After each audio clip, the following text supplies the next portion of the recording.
ये बीवी तो मुसीबत की ही लेकर आएगी आंधी, गुलामी में ही जियोगे न कुछ कर पाएंगे गांधी। अरे कुछ सीख लो, अरे कुछ सीख लो अपने बड़े सलमान भाई से, अरे कुछ सीख लो अपने बड़े सलमान भाई से, दूध बाजार का पीते रहे पर भैंस ना बांधी।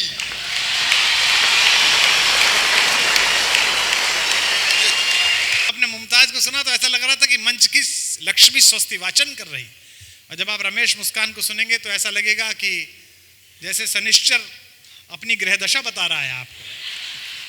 आगरे से आया है, देखिए आप, जरा भारी भरकम हो गया है। मैं कहता रहता हूँ भाई कम खाया कर, अब तो जाके थोड़ा बहुत ठीक हुआ है। अमेरिका घूम के आया है, अमेरिका के आने के बाद पहला प्रोग्राम है, तो इस समय हवा में है। अभी जब से सुबह से मेरे साथ है, 5 बार बता चुका, when we were in Chicago भाई साहब।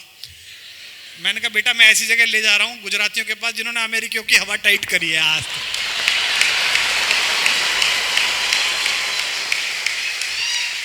सुबह से अमेरिका सुना रहा है चेयरमैन साहब ये मुझे, सैन होजे में ऐसा हुआ, ह्यूस्टन में ऐसा हुआ। देख तू जहां आया है ना, ये वो लोग हैं जो जब अमेरिका अहंकार में था और वीजा नहीं देता था, आजकल जीजा कह के बुलाता उसी को जिसको वीजा नहीं देता था। तो अमेरिका रिटर्न आगरा के लोकल कवि श्री रमेश मुस्कान के पार्थिव शरीर के लिए एक बार जोरदार तालियां बजाइए। तालियां जरा जोरदार होनी चाहिए रमेश मुस्कान के लिए।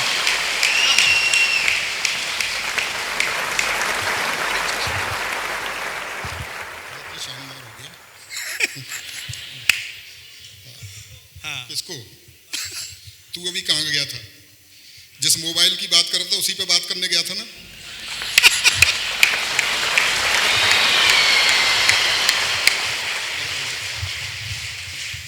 अरे कर लूंगा, मैं कर लूंगा, पहले यही करता था। कोई नहीं, होगा। अच्छा सुनाइयो वरना बाद में भी यही करेगा। हाँ।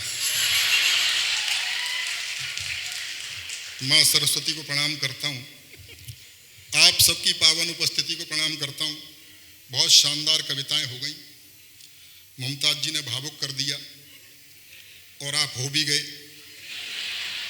हाँ, इन्होंने कहा मेरे हाथ में जो फूल है ला तेरी शेरवानी में टांक दूं। ये सब शुरू की बातें हैं।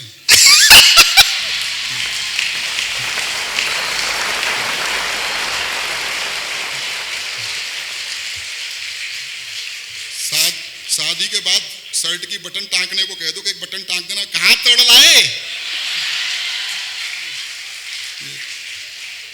तो इनसे ज्यादा प्रभावित होने की जरूरत नहीं है। मैं बहुत प्रैक्टिकल आदमी हूं। प्रेम प्यार की कविताएं मैं भी चाहता था लिखूं। अच्छा, लेकिन क्या गजल सुनाई उन्होंने साहब। गजल सुन के आप इतने भावुक हो गए। गजल में क्या होता है, गजल जैसे सुन लो। मैं पिछले दिनों गजल सुन रहा था जगजीत सिंह की। हाँ। तो ऐसा लगा कि मेरी गर्लफ्रेंड छोड़ के मुझे चली गई। तो मैं 2 घंटे रोया। बाद में याद आया कि अपने तो कोई गर्लफ्रेंड है ही नहीं।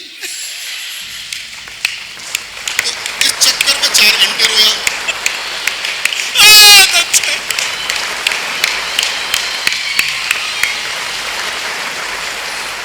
फिर याद आया यार मैं तो शादीशुदा हूं, तो पूरी रात रोया।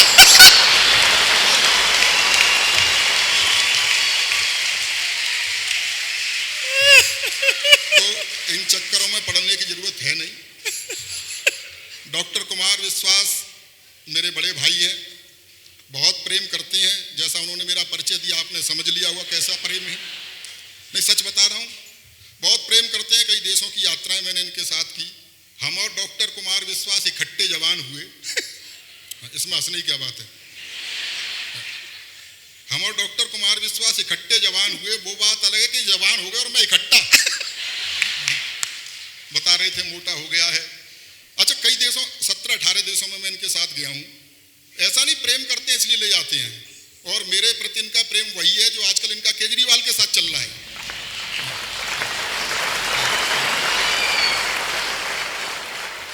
जिन देशों में ले जाते हैं तो ऐसा नहीं प्रेम करते हैं इसलिए ले जाते हैं, वहां से इज्जत बचा के मैं ही लाता हूं। क्योंकि भाई जैसे इमिग्रेशन से बाहर निकलते हैं सुनेगा, पहले आदमी कद काठ ही देखता है। तो जैसे ये बाहर निकलते हैं किसी देश में तो विदेशी कहते हैं भारत में भुखमरी है। बाद में मैं निकलता हूं तो समझ जाते हैं क्यों है।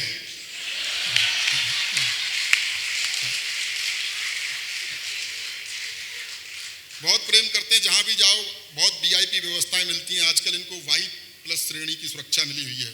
वो कमांडो आ जाते हैं भीड़ से बचाने के लिए, घेरा बनाओ घेरा बनाओ। मेरे पास भी आ जाते हैं, घेरा बनाओ घेरा बनाओ। मैंने कहा भैया इनका बनाओ, मेरा तो बना हुआ है। लेकिन एक बात बहुत गंभीरता से कहना चाहता हूं, हम चुहलबाजी कितनी भी कर लें, लेकिन डॉक्टर कुमार विश्वास हिंदी काव्य मंच का वो कोहिनूर हीरा है जिसकी आभा से हम जैसे कंकड़ पत्थर भी चमक उठे।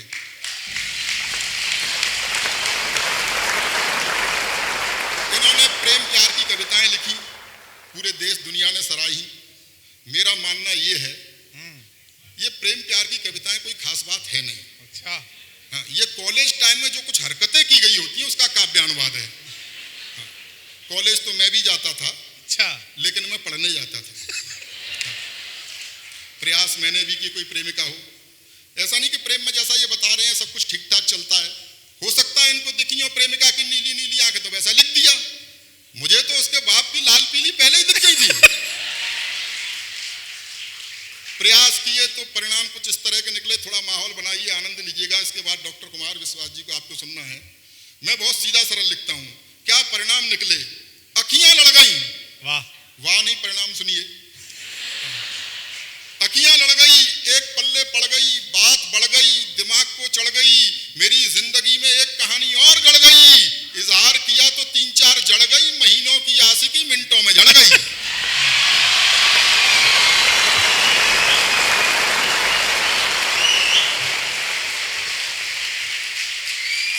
समझ रहा हूं काफी लुटे पिटे बैठे हो। बहुत समय बाद हम मिले हैं। कितना बुरा समय निकल के गया साहब, कोरोना काल। और मुझे तो डर लग रहा है दोबारा नहीं लौट आए। वो खांसते हुए आया है। हालांकि आपने सैनिटाइजर रख रखा है और बोतल बहुत शानदार रखी है। चेयरमैन साहब धन्यवाद देता हूं आपको।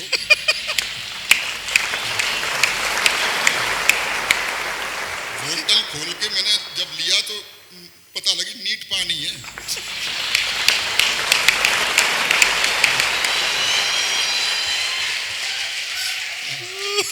लेकिन शक्ल बहुत सुंदर है।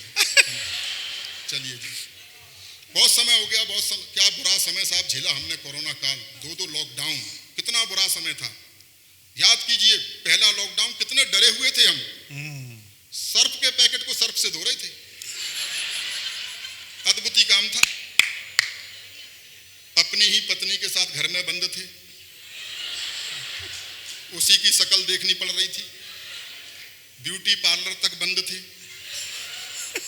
बाद में सरकार को थोड़ी दया आई तो हमारे यहाँ उसने शराब के ठेके खुलवा दिए, जिसे पी करके चुड़ैल भी सुंदर दिखाई देती है।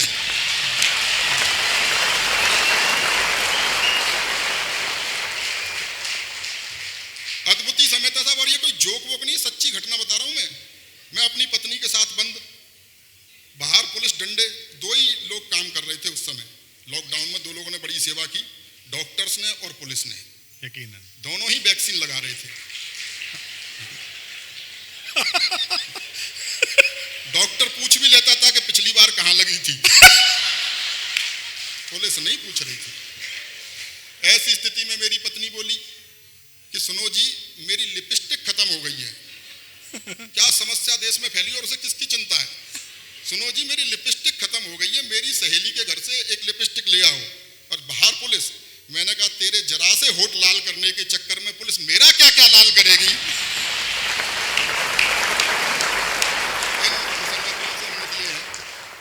डॉक्टर कुमार विश्वास जी ने मुक्तक लिखे, देश दुनिया ने गाए।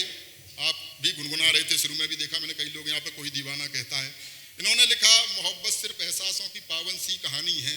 कभी कबीरा दीवाना था, कभी मीरा दीवानी है। मेरा मानना है मोहब्बत करके देखो, मोहब्बत है क्या।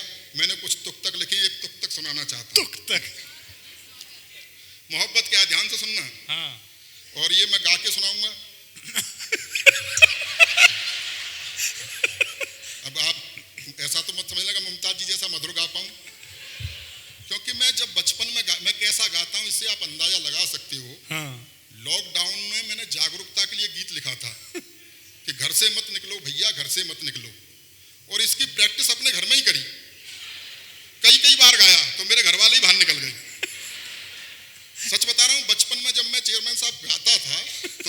छोटा भाई छत पर खड़ा हो जाता था। मैंने कहा भाई तू छत पर क्यों खड़ा हुआ है? बोला मोहल्ले वालों को बताना चाहता हूं कि मैं नहीं गा रहा हूं। ऐसा गला नहीं है, लेकिन गाने में मोहब्बत है क्या? मोहब्बत सिर्फ खर्चों की बड़ी लंबी कहानी है।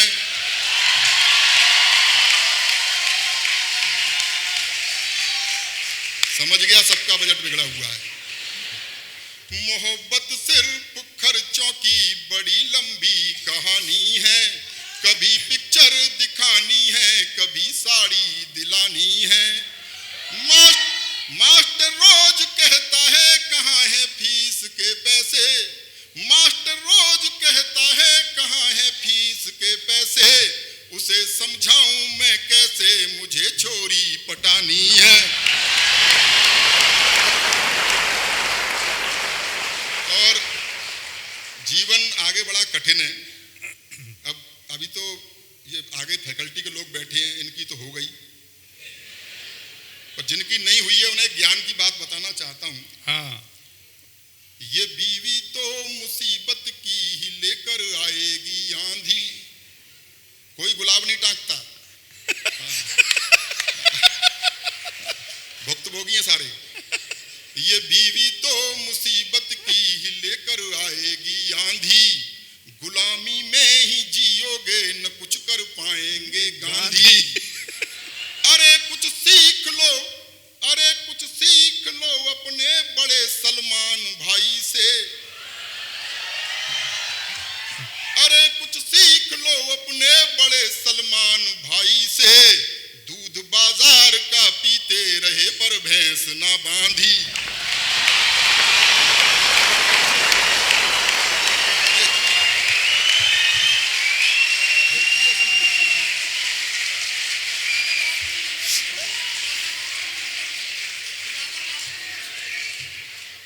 देखो मैं समझ गया आपका एजेंडा।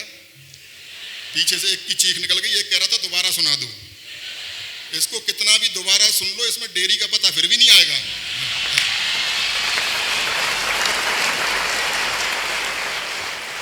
मैं जिस तरह की कविताएं लिखता हूं, युवा पीढ़ी के लोग यहाँ बैठे हैं, एक दो छड़काएं आप तक पहुंचाना चाहता हूं। हास्य व्यंग का कवि हूं। युवा पीढ़ी की एक बड़ी समस्या, और देश की नहीं पूरे विश्व की समस्या है, उसे रेखांकित करना चाहता हूं। बात आप तक पहुंच जाए तो आपका प्यार चाहूंगा। बताओ मुस्कान। सेना की भर्ती की लाइन में खड़े एक बूढ़े को देखकर, सेना की भर्ती की लाइन में खड़े एक बूढ़े को देखकर ऑफिसर गरमाया। उसने बूढ़े से कुछ इस तरह